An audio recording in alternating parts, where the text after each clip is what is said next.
founder of Accountable Tech and former spokesperson for Hillary Clinton, and Katie Harbath from the Washington think tank, the Bipartisan Policy Center. She's a former public policy director at Facebook and has also worked for the Republican Party. Katie, first of all, I mean, the right are jumping up and down with glee, saying, you know, it's the end of Twitter's sort of left-wing bias and sort of assault on free speech. Are they celebrating too soon?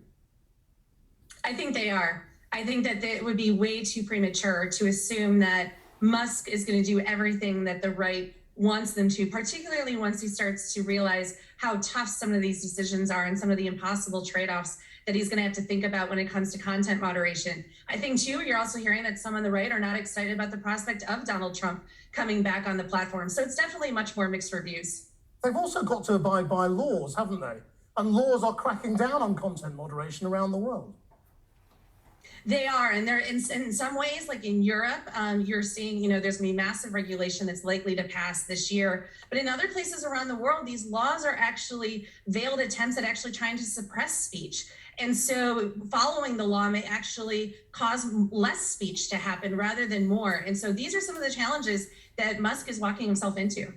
Jesse Lehrich, I mean, his promises to make Twitter more open, to make the algorithms open source and the whole thing more accountable, that's got to be a good thing, hasn't it? Yeah, I mean, it would be a good thing if he was serious about it and if he had thought through it for more than a few minutes and actually had like real plans to figure out what's the responsible way to make our algorithms more transparent, what's the right way to share this information without letting bad actors take advantage of it. You know, I think more openness, more transparency, more accountability for these platforms is great. But I just don't have a lot of confidence that Elon has spent more than a few minutes thinking about any of this. Why? I mean, he's the richest man in the world. He's a huge success. I mean, he's not going to spend $44 billion without thinking about it for more than a few minutes. I mean, I've listened pretty carefully to the kinds of comments that he's made about free speech and his free speech absolutism. And I think Katie's exactly right that, I mean, and she lived it firsthand. You know, content moderation is hard. There's trade-offs. There's different dynamics in every country, and you're operating a global platform.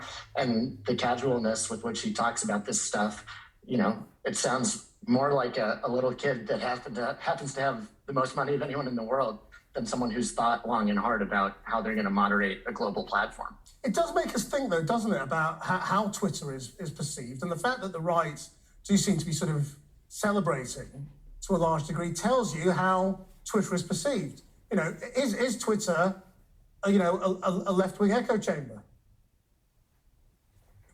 I don't think so. I mean, I think again, you can ask Katie what her experience was like, but I can tell you from watching it firsthand that the left is always mad at the platforms for having right-wing bias, and the right is always mad at the platforms for having left-wing bias. At the end of the day, you know, I don't think that this is necessarily about left or right, but about, what freedom of speech actually means. And I think, you know, to a certain extent, if you don't have content moderation and you don't, you know, and you allow the loudest and most toxic voices on the platform to be amplified and to take over the platform and to target hate and harassment towards marginalized voices, you're actually serving to silence other people. And so, you know, I'll let Katie speak to the left or right-wing bias of various platforms, but I think that I don't think Elon has a very sophisticated understanding of freedom of expression. Well, Katie, I mean, it's not just about left and right, is it? It's about truth and lies.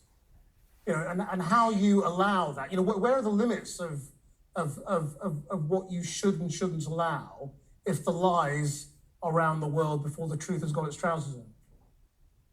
There's also the question of not just what you do or do not allow, but what the penalty is for what you are saying around that. And should it be things like as strict as deplatforming, or should it be more like a reduction of reach? These are the sort of, you know, nuanced decisions of thinking about these things. You also have to look at behavior. It's not just what people say, but it's how they do it. Are they spamming it in a lot of different comments? Are they doing, you know, Musk says he's going to get rid of bots, but there's also some good ways that bots are used, but there's also some bad ways that bots are used as well. And what if they're what if real people are acting like a bot? Like, these are the types of things that, like Jesse said, we just haven't heard Musk get into the nuance of how he thinks. I mean, you know, when he says he's going to get rid of bots, I mean, he talks about making everybody, you know, identify themselves effectively. I mean, is that the answer to getting rid of bots? I think that what Musk fails to realize is that there's really no finish line in this work. Adversarial actors will continue to find different ways of trying to exploit these platforms. They can continue to close holes, but they continue to get more sophisticated. The platforms continue to get more sophisticated. And so there is no silver bullet in this. If there was, these platforms would have done it a very long time ago. Some of these things may make it better. I mean, we kind of have to wait and see. But, you know, even anonymous speech has some very beneficial things for people who might otherwise be in harm's way for some of the things they're saying around the world. And that's why this is also tricky. Jesse, I mean, just finally, I mean, you know, a few days ago, Elon Musk asked, is Twitter dying? Do you think he might just kill it? I don't think he'll kill it intentionally. It remains to be seen what he might do to it unintentionally. But again, I really just don't think I mean by accident. I don't mean he'll just throw away his money, but I mean, could he end up with a dead social media network? I think it'll take some time even if that is the ultimate fate of Twitter. You know, I mean, it is one of the most dominant and influential platforms in the world right now. And we've seen a lot of efforts to, especially on the right, to start, you know, alternative social media platforms and try to challenge some of the incumbent dominant players. And they've kind of fizzled. And so we'll see what happens. I think ultimately, if you really were to take that much of a hands-off approach and not moderate content, not enforce rules against bad actors, ultimately over time, I just think that that's not a good way to maintain users. But we'll see. We will see. Thank you very much indeed, both Jesse Lehrich and Katie Harbath.